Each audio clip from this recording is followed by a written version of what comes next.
Welcome back, everyone. Today I have one of our coaches to help us unpack how we coach pastors to develop healthy churches to impact their community for Christ. This is Wallace Costa. Good to have you with us, brother. Wallace has been with LoveServes for 5 years, and God has used him in a significant way to expand into new countries.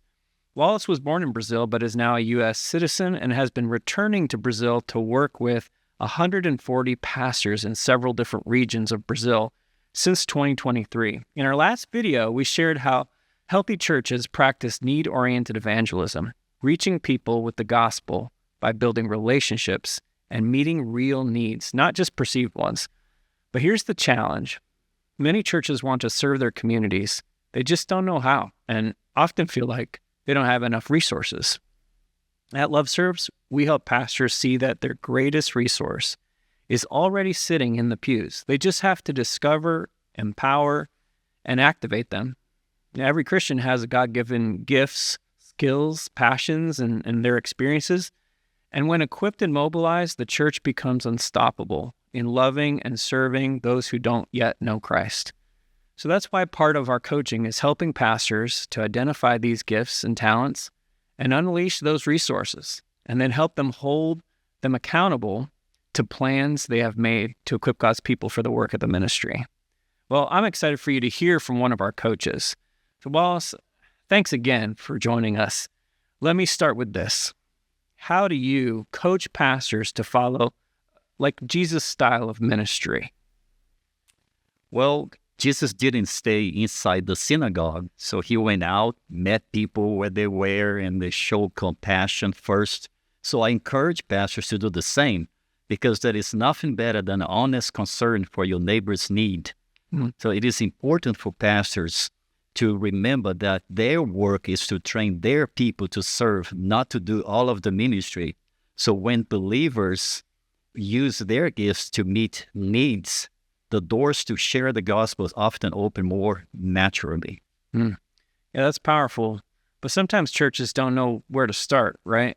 How do you help pastors identify the actual needs in their community and then build ministries that foster relationships and trust? I mean, that sounds complicated. Well, we guide them to ask questions, listen, build relationship. For example, instead of assuming what people need, we encourage them to talk to families, schools, community leaders. And once the real needs are clear, whether it's food, job training, or mentoring youth, that's what I call signs of the fall, and they are everywhere. So we help churches to identify the signs of the kingdom, which are concrete examples of God's dominion and presence. So they are normally within the church or the community itself. Then the church creates a simple plan. That plan becomes a bridge to build trust. And from trust, there is a platform to share Christ. Oh, wow. And could you share an example of a church in Brazil that's living this out? Yes, I do. Pastor Jonas Alves made the decision that his church had to help the community, which has the highest rate of violence in the city of Natal. So they should start with the most vulnerable ones, the children. Well, his church was very small, about 40 members, and without much space to accommodate the children. So he approached a local public school and they started an after-school sports program. Oh, cool. And for the mothers waiting for their children, he created a Zumba class. Nice. Yeah, so now dozens of families are connected to the church, not just through sports, but through relationship. And many has come to Christ because the church loved them first. Nice. Man, and that's the vision.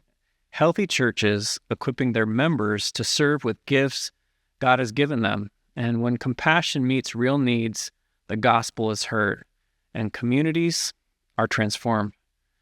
Well, there's so much more we could say, but again, we try to take these in bite sizes. So thanks again, Wallace, for being with us. We'll see you guys next time. God bless.